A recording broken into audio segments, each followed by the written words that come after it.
Everybody, whether you're the president of a company or the paperboy, everybody has the exact same amount of time. You and I both have 24 hours a day. No more, no less. The question is, what do you do with your time?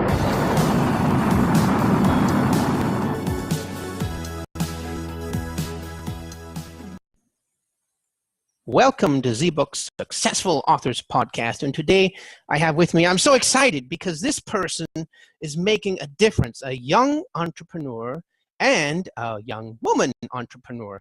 And I'm really stoked to have VERONICA KIRIN on my podcast. So let's get to it, making a difference with VERONICA. How are you, VERONICA? Hey, I'm good, Eric. How are you? Doing good, doing great, actually. The weather's been letting up here in Germany. And where are you? I am in Detroit, and the weather is not letting up at all. Oh, good. Well, what do you mean? Is that good or bad?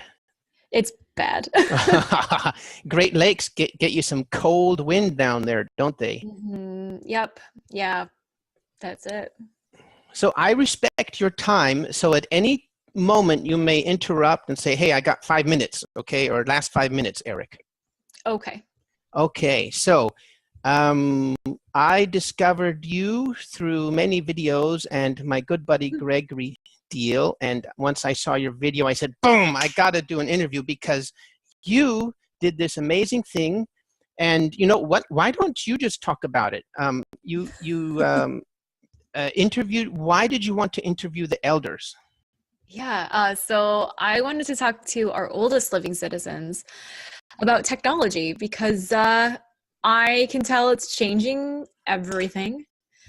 And the people who are reporting on it and researching are people who grew up with post-war technology like plastics and microwaves and space travel and safety features in cars and things like that. Our elders who are still alive all around the world, our oldest living citizens, grew up before running water and electricity were even the norm. So to speak to someone like that who still remembers the first time they saw a television is a strong compare and contrast between how things kind of operated for humanity for thousands and thousands of years. And yes, there has been some technological advancements, but not the high tech that we're seeing today and not to the depth we're experiencing with interpersonal relationships and societal norms. So I thought that would be a good and interesting study, and it has proven to be just that.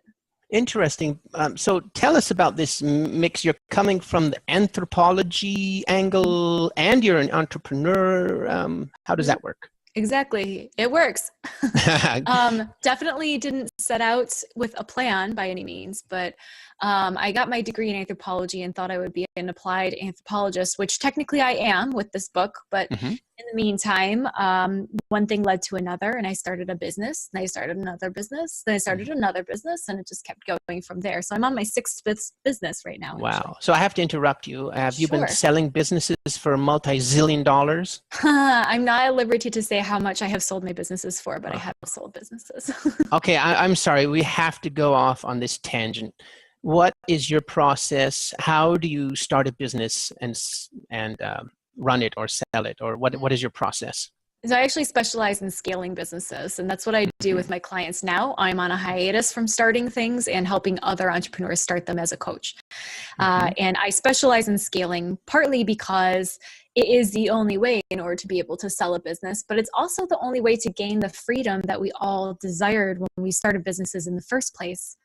So as an example, I was actually in Germany a year and a half ago because I was running a business that I had scaled to the point where I was working only 10 hours a week. Nice. I was able to travel. So I was in Germany and France and the UK, and I just kind of took a European tour and everything was fine. Hey, you missed me. Why didn't you visit me?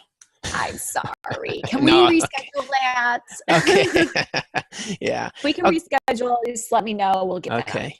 Yeah. Okay. So how do you scale, or where were you? I interrupted you. Sorry. That's okay. So scaling is all about really working your way out of the business so the business can run without you. And the most common myth that entrepreneurs hold is that they are a special snowflake and that they have to be somehow deeply involved in the business in order for it to run. And that may be true at the very beginning, but in order for the business to grow, systems and automation and employees have to be put in place in order to take things over. Otherwise, they'll be limited simply by your own humanity. So immediately the E-Myth book comes to mind. Have you read that? Boom. I actually have not read it, but I know quite a bit about it, and it has been circling my life for many years. So you're right on. Everything I know about that book is you're right on point. Yeah, exactly, because you have to get out of your own way, and you have 3 hats, and everybody's stuck in the technician hat and in the business, and you can't, you got to get out of the business to, can't survive that way. Yeah, exactly. Yeah, that is, man. Okay, that's a tangent we can go off on for a long time. But just to sum it up, but how did you learn that? Through hard knocks, honestly. Okay.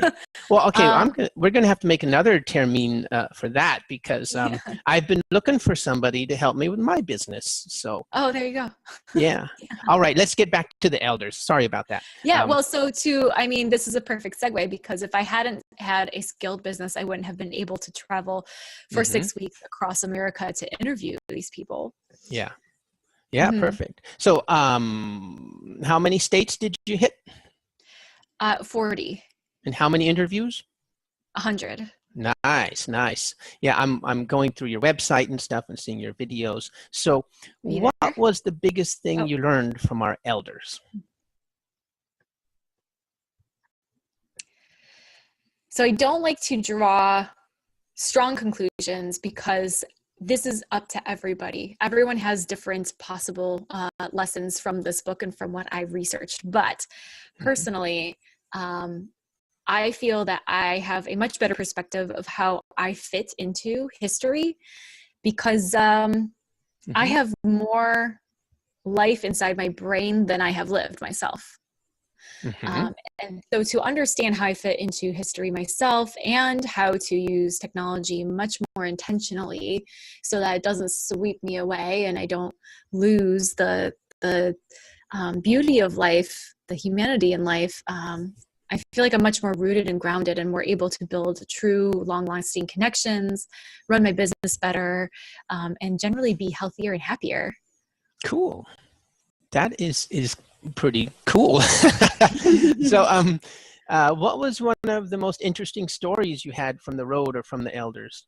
Oh my gosh, it's so hard. That's a really hard question to answer. I mean, broad strokes, there was the gentleman that I interviewed who helped invent our first spy satellites during the Cold War. Wow. There was the nun who was imprisoned because she was protesting nuclear weapons. There was the man who worked on the Saturn V and helped it get up into space. Nice. And then there's the simpler things, like the funny story of one of the women, first time she saw a television, there was an opera on, and she said that the woman was just very large, and it wasn't what she had imagined in her head, and she said that it kind of ruined the music for her, having the visual, which was fascinating to hear. A man who rode a horse to school every day that was procured in a wild bronco roundup in the West, just like Mark Twain era. Like, these people are still alive, and that's the point. That this still plays in our culture. Yeah. Is that video on your website? So there is a documentary that is going to be soon released. That is a series of the interviews, and some of those people are within that documentary, but not all, because it would be impossible to include 100 elders in a 15-minute documentary. Yeah, of course. So were there a lot of war stories? Yes, definitely. Yeah. And I particularly would ask about World War II, but I interviewed some people who were old enough to remember World War I. Wow. How old were they? The oldest person I interviewed was born in 1911. Okay, so do the math. 108. About 6 years old when they remember the soldiers coming home. Wow, crazy. That's so that is maybe my number one question. How do you get these people to open up? Because I've been trying to get my dad to write a book. He was in Dresden for the fire bombings. He was like 2 years old, but he still remembers it. And he just doesn't want to write about it, So did you have a problem to get these gals to open up, or? Not really. Some of them, would give me really quick answers, but I had formulated a series of 15 questions that I used across the board with everyone so that it would be ethnographically sound, that I could compare and contrast as much as possible. But really, the first step was simply just getting them to agree to a stranger coming to their home or to meet them at a coffee shop or something. So once that was accomplished, the rest of the conversation kind of fell into place. Well, that's pretty cool. So,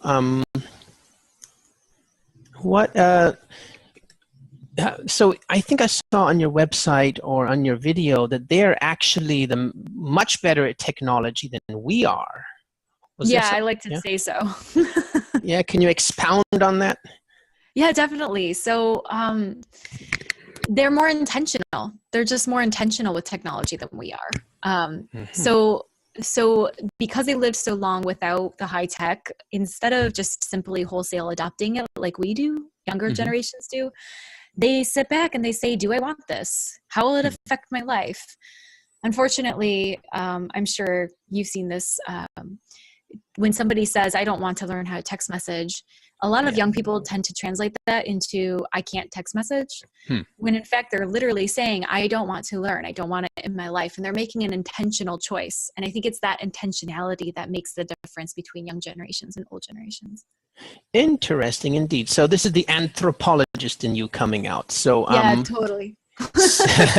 So what do you do with that? I mean, is there a name for that in anthropology, or you just put it in your notebook, or what can we do with that or about that? So that's up to the individual. Honestly, for me, it has meant that I try to see people in person more often, or spend time, doing the audio thing at the very least, because it does have physical ramifications as well. There's different hormone dumps that happen depending on the platform that you're using. In person is obviously best because that's what we've been doing for millennia. Yeah. Endorphins and stuff. Yeah, well, we literally can heal the ends of our DNA with in-person interaction. We live longer with more in-person interaction. Wow. And so by removing a good deal of our in-person interaction, we are actually shortening our lives. Yeah, that was my next question. So do you think it's not necessarily technology, maybe it's the online thing or the screen time. Do you think it's ruining the quality of our lives? I think it is to some extent, but I think it's, again, how you use it. It's designed to be addictive. And if you allow it so if you allow it to do what it is designed to do, yes, it's going to be a detriment. If you choose to use it, and you're the human, so hopefully you're smarter than the technology at this moment in time, we will see in the future, you have the ability to choose how it appears in your life. How much are you on it? You can look up and say, oh, I spent a few hours on this today. I should get off and do something else. Go smell the roses, go for a walk. So maybe you can remind me, I remember reading about this Silicon Valley company who specializes in making Android or iPhones, addictive. Through this instant endorphin, what do you call it? Instant reward cycle. And now they're also going a step further. They're making apps to take it out, to block it. And do you remember which company that was? I actually don't know the name of that company, no, but you're right. They social media companies actually use the same techniques that Las Vegas casinos use to get your attention and keep it. Yeah. I was thinking that was a hot stock tip because I heard that this company is also making something to break that cycle. And I'll just look it up and Google it later. Yeah. And I hope that, you put it in the show notes so that our listeners can take a look too, because I know that I'm not the only one who accidentally, I've done all this research, and yet I still sometimes go down the rabbit hole and then look up and say, shit, it's been an hour. What the heck? Yeah, I tried their app. They had an app. They still might have the app. And what it does is you install it on your phone, and then whenever you go to tap like Facebook, it puts a delay in there so that it, I guess, breaks the cycle of this hitting the button and getting your mini endorphin rush, Or it breaks the cycle of the reactivity. Okay, yeah. You're the anthropologist. You can explain that better. So, have you heard of George Gilder? I actually have not, no. Oh, you got to read him. So his newest book is called Life After Google.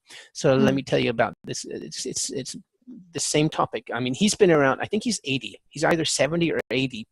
And what he does is he goes to like these Silicon Valley dudes, and he gets the information from the source. So he was one of the first people to write about integrated circuitry, IC, and chips. And his book, for example, he also wrote about wealth and poverty. It was the most read and quoted book by Ronald Reagan. So he goes to the source and gets like the real stuff. And he says, so this is back to the point, no? He says that we don't have to fear all of this coming artificial intelligence stuff. And he takes a stance against Elon Musk in this case, where Elon says, "Oh, AI is coming; it's going to kill us all. It's going to exterminate all of our jobs." And he says, "Baloney. That's the Luddite point of view, where they're anti-technology." So, you got any views upon that? You know, with AI, I'm not sure, and I don't know enough about it. I do. Honestly, it's a little bit creepy seeing robots being able to jump over things now. Like, oh yeah. They're able to quite functionally move around a space. But I don't know how advanced it is. I think the first wave, honestly, isn't going to be AI. It's going to be data, because data farming is very real, and that's going to become a significant problem. I mean, if you consider Amazon now offers banking. So what happens when you get your paycheck? Amazon knows. They up their ads to you. Are you in control of your money anymore? You might say yes, but you might say no. And so it's, again, about choice. And that's what I like to bring it back to. And what was your overarching lesson from the elders then? Just the fact of intentionality. That they're not Luddites themselves. They're in awe. I mean, some of this technology has saved their lives. They get to see their grandchildren the moment that they're born, even if they're 100 or 200 miles away, because of these devices. So they're totally in awe just as much as we are, but they step back and pause and think, how is it affecting my life? And that's all that I think that we need to start doing as younger generations. Okay. Do you have any hacks for us that we can do like right now? You could turn off your router, have it be on a timer, and have it turn off in the evening so that you have evenings without technology. Charge your phone in a different room. So even if you use your phone alarm, it's charging in a different room. So you have, no technology in the bedroom, because again, that blue light and the pings and beeps, it amps you up, and then you're not sleepy. I love hosting brunch for my friends every month, and we leave the technology away. So that's true in-person human interaction. We're getting the physical benefits once again. So, and what is the average age when you guys are doing that? Oh gosh, youngest I would say is probably 22, and the oldest is maybe in their late 50s. But that's cool. I mean, because everybody's going, "Oh, the younger generation, it's over, man. They're all stuck to their cell phones and stuff, and so." Yeah, but actually, obviously I lied. not. One of the elders that I interviewed comes to brunch, and he is 72. That's cool. That's cool. So, no, I mean, you can definitely make choices, and I see a big wave. I see this kind of call for intentionality coming up in a couple different places now, especially actually with Gen Z, Generation Z. So I think that we're about to hit a very interesting moment in time regarding technology and intentionality. Have you noticed? Yeah, go ahead. No, that's it. I got it. Have you noticed, maybe even yourself, how we are trained by the audio signals of the phone? How some people just jump, even when they hear a little ding from like somebody left a message on Facebook or something. Have you noticed that? Yeah, and that comes back to the reactivity, that we're being trained to be reactive, and then you wonder where your time went, where your day went, or what am I doing? It's like that Talking Heads song, this is not my house, this is not my beautiful life. Like, how did I get here? Well, you weren't paying attention, and you weren't choosing to own your time. Yeah, but it creeps up on you, doesn't it? If you designed don't, exactly. So you have to be active, and this is the thing. People are not, well, in this case, they're more passive. So You really need more active agitators, I think. I'm not sure. Yeah. No, I agree. Mhm. And so one of the first things I did was turn off all the audio and acoustic signals of my phone. But then, have you noticed almost every platform has these little red dots up in the corners to signify a message? And now they're training us. Clear them. Yes. Yeah. What do you do against that? You turn that off too. I've seen a lot of people turn all of the notifications off completely, so that when you are checking for notifications, you are intending to check for notifications. Yeah. Have you heard of the Pomodoro technique? Oh, that's my favorite. Yeah, that one's really good. I don't have the red timer. I just got a normal timer. And I combine that with the German technique called the Alpen technique. And it makes sense in German. You know, the acronym makes sense. And I can't translate it for you right now on the fly. But yeah, so you're a Pomodoro technique person. I don't actually use it personally currently, but I've been pretty good about taking breaks. But again, if you need a technique for getting up and walking away from the computer every so often, it's just a timer basically, as you said. Yeah, intentionality, that really resonates with me too. One of my favorite speakers is Ed Milet, and he's really into that too. And I do the Pomodoro technique, and it's fun. You know, it's race against the clock, so you can make a game out of it, gamify it. You know, so I highly recommend it. Highly. So I want to talk about so many things.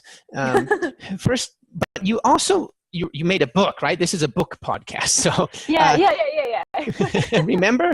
And tell us about what? Sorry? It's called Stories of Elders, What the Greatest Generation Knows About Technology That You Don't. And you used KickStarter to launch it. How was your experience there? Good. It was a good experience. I've even written an ebook about that experience now to help others. What's it called? It's called what is it called? Let's go find out right now. We'll just have to edit this. Sorry. It's, I think it's called the KickStarter Guidebook. Okay. But it's on my website for sale. It's not on Amazon.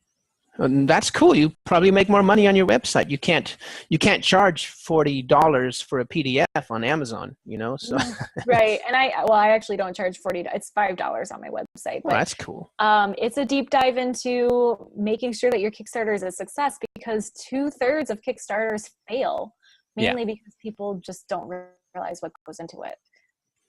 And is this one of your, core techniques as an entrepreneur? Is it, or did you just use it for the book? I just used it for the book, but I do help other entrepreneurs put together their Kickstarter campaigns if that's what they need. It's not always the right fit for a project or company, but sometimes it's exactly the right fit because of the socialization that comes with it. And so, it's absolutely something that I have a special program for. Okay, so you just said the other book is not on Amazon. Why is that? The Kickstarter ebook? Yeah. Yeah, because it's specific to my coaching, and so it just doesn't seem like it's a fit. No, that's cool. That's cool. You can do that. You have every right to do that, but you know you can have multiple Amazon profiles, so you can make another one for that if you want to. Yeah, fair enough. I have an entire resource library of many ebooks and guidebooks on my website, so it has a home there. Okay, so what is your number one tip for Kickstarter? Treat it like a full branch of your business. It's going to take, it's like a job. During your campaign, you're working 40 hours a week only on your Kickstarter, and you need to have a plan of action just like you would for a business. And so that's why I say treat it like a business. Okay. And so you used it to launch this book or finance the research, or tell us about that a little. Yeah, so I used it to finance the rest of the research. So I did a proof of concept for the first couple months of the idea of the project, and I had traveled to 4 different states and interviewed 30 people at that time.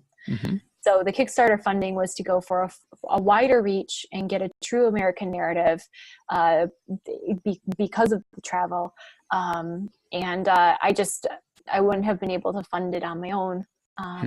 Yeah. And I'm proud to say I actually was chosen as a staff pick on Kickstarter too, which is a big, Cool. a very good accolade. So it worked out very well.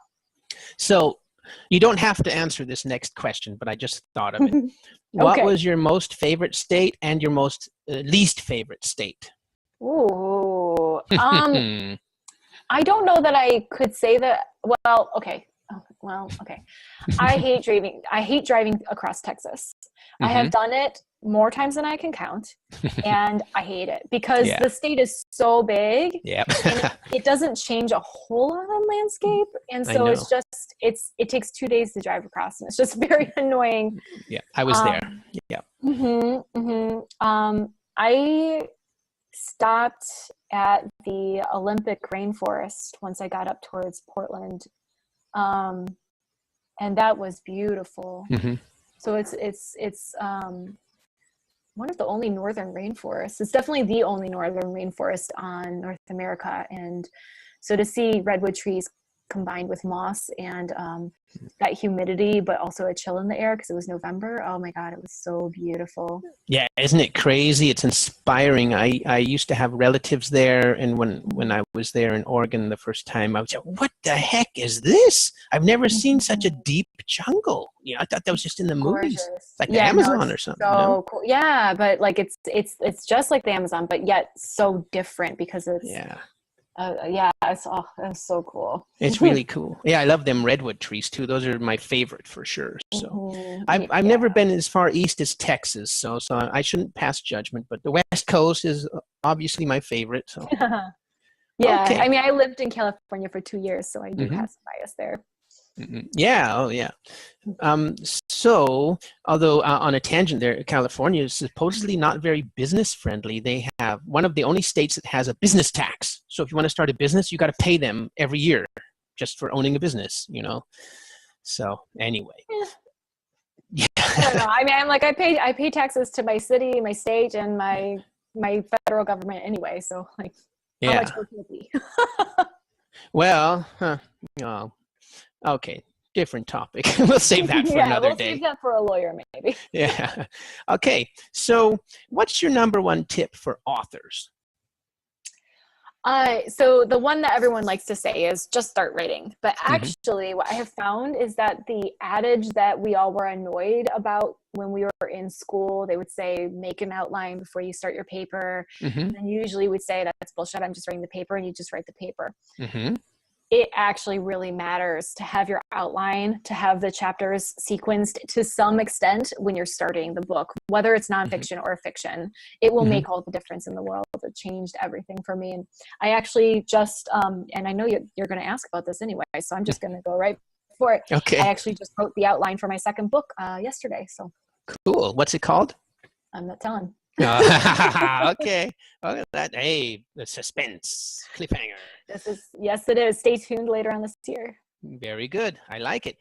So yeah, I'm a big outliner, a big fan of that. I think it's mandatory unless you're really, really super experienced, but otherwise you got to outline. So do you have, I think even the most experienced writers use outlines though. Yeah, sure.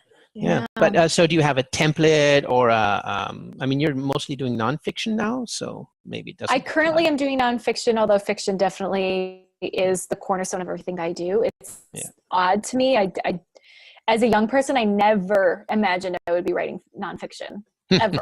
Well, fiction's funner. And I enjoy, I'm an anthropologist. So when I write, I write social commentary, but through fiction, akin to if you take H.G. Wells or Ayn Rand or Aldous Huxley, like those are the guys I like to follow. So it's funny that I have short stories and I have novels that I've written, and yet here I am, published my first book, nonfiction. Okay, so you've written novels, but unpublished? Unpublished. So if you're an anthropologist, then you must be a big fan of Noah Harari and Homo Deus and Homo Sapiens. I mean, I'm a fan of them because, they like made us. Well, his latest book is Homo Deus, and he gets into the technology thing again. And have you read his new book? I haven't, no. Deus. It's worth a read if you like. I mean, I think it was better than Homo Sapiens, but It's pretty crazy stuff, just like we just talked about with technology changing our lives and how I'll just let you read the book. It's pretty profound. It's pretty cool. Okay. And yeah, so okay, that was I wanted to ask you, since we did your number one tip for authors and you're also an entrepreneur, so do you have a validation phase where you say, okay, I'm only going to make this product or book if there's X amount of pre-sales or something like that? No. So how do you enter a market or build? How do you enter a market before you start a business? And what do you look at? Oh, well, okay. Yeah, I do market research. Okay. So I guess that's a little bit of what you're talking about, but yeah. I go from the research side of it that I want to say, is this plausible? Is there a need? Is there interest? Who is my target market? Is it something different than I thought it would be? And what are the numbers? How much do I have to invest in it? Or, what are the startup costs? Is it worth even getting into? One of my startups got stuck in the ground and never took off at all because we discovered that the numbers just didn't work. Do you use a marketing canvas? That seems to be popular now. Yeah, I'm a big fan of the lean canvas, but I think that it really depends on what you are intending to do with your business. Yeah. So, if you're going to go for angel investors or any sort of loan, you're going to want to use a traditional business planning tool. Like what? Just the original 30-page business plan that banks tend to want. Oh, okay. There's probably templates out there, but I'm talking about working with lawyers and. I don't know anything about it, so I'm just shooting these greenhorn questions so the at lean you. canvas and the business model canvas and all these things are branded, chunked down versions of the original business plan that everyone had to do up until 10, 15, 20 years ago. Go ahead. What's really interesting is that you didn't go to college and get the MBA. You learned in the real world, and I think that is admirable. That is really, really cool. So when you think about it, anthropologists are designed in order to see into target markets' minds and specially market to them. So perhaps I'm actually more primed in order to be successful in business. Maybe you should be building the next app that gets into the neuro synapses and stuff like that. I have an app idea. I'm just sitting on it right now. Okay, DRM, what's it called? The non-disclosure agreements and all that stuff, NDAs, right? Okay. So, what's on the horizon for you then? So I'm working on my second book. Just started it. So this is just a little baby book right now, soon to grow into a big grown-up book. I'm doing a TEDx on this current book, Stories of Elders, in March. So keep your ear to the ground for that recording on the TED website. I'm very excited about that. Cool. Which TED? There's a lot of TED websites. There's about so it will be on the TED website and YouTube and everything. Okay. Yeah. Yep. And then in April, I will be in India for the Women Economic Forum, speaking at a conference. So that's nice. So, fun too. So what you have? Are you running one business now? I'm coaching entrepreneurs. That is my current venture. Nice. Yeah, I'm sure you've heard of Tim Ferriss, right? Yes, of course. So we have to. I don't want to say you're the female Tim Ferriss, but. I'm going to think of a better byline than that, and then a better nickname or something, Not that your name's not bad, It's okay. Yeah, how about I'm Veronica? Yeah, I know. I got to think of a nickname. He's the male Veronica. That's not bad. Yeah, reframe it. I like that. Okay. So what's you've mentioned the coaching and stuff like that. So are you going to be focusing more on books or more on your coaching, or how's that going to pan out for you? I intend to have it be both. Oh, nice. Very Authorship good. is very important to me. It has always been very important to me. So there will always be books churning out, which is part of the reason why I stopped running other businesses besides coaching at this point, to make room for authorship. You've heard the age-old internet maxim, right? When you can't decide, take both. I tried that for many years, and it turned out I was taking many instead of both, and Yep. nothing then was being developed at all.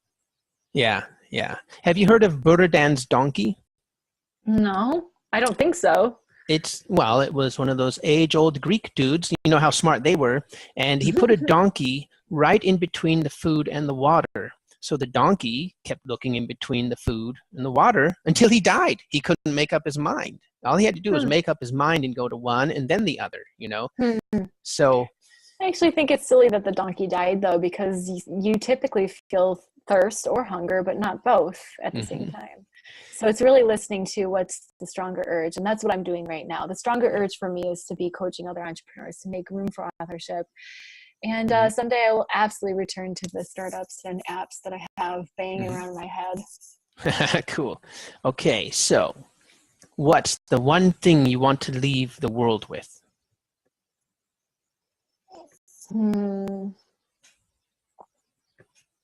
I mean, it's cliche, but I simply want to have changed the world for the better.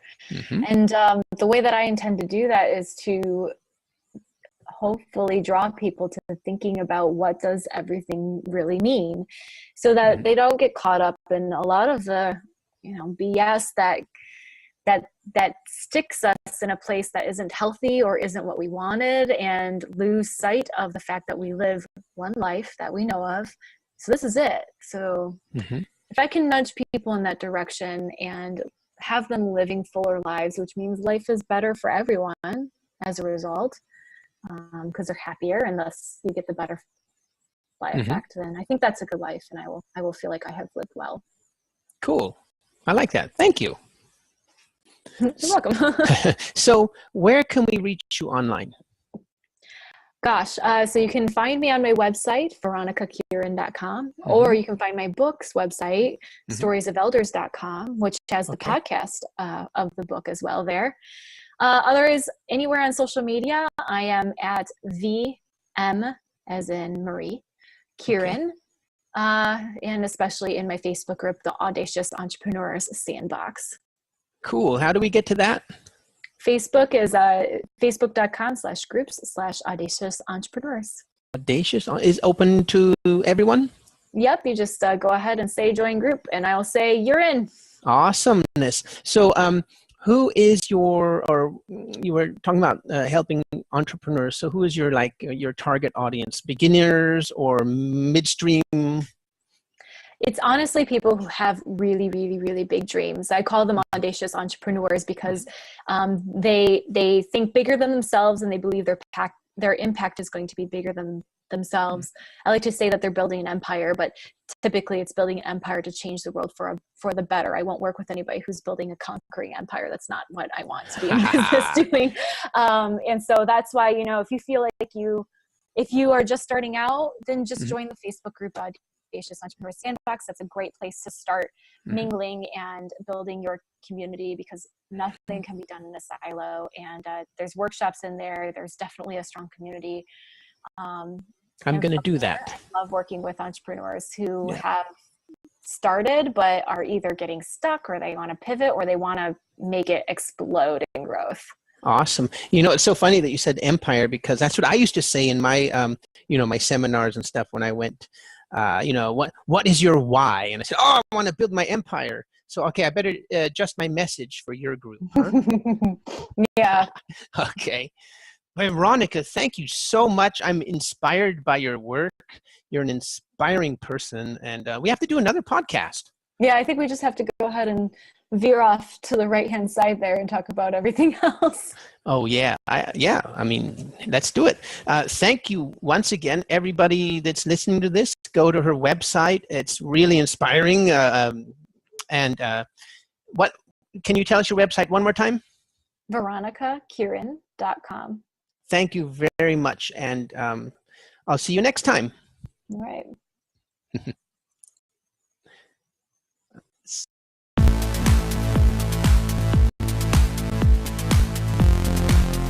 Okay, my friends, if you like that podcast, then remember to go to zbooks.co and go get all the materials to start your authoring career. We have a 7-day challenge every week, so there's no excuse to not finish your book. And remember, please go to iTunes and upvote this podcast and Google Play.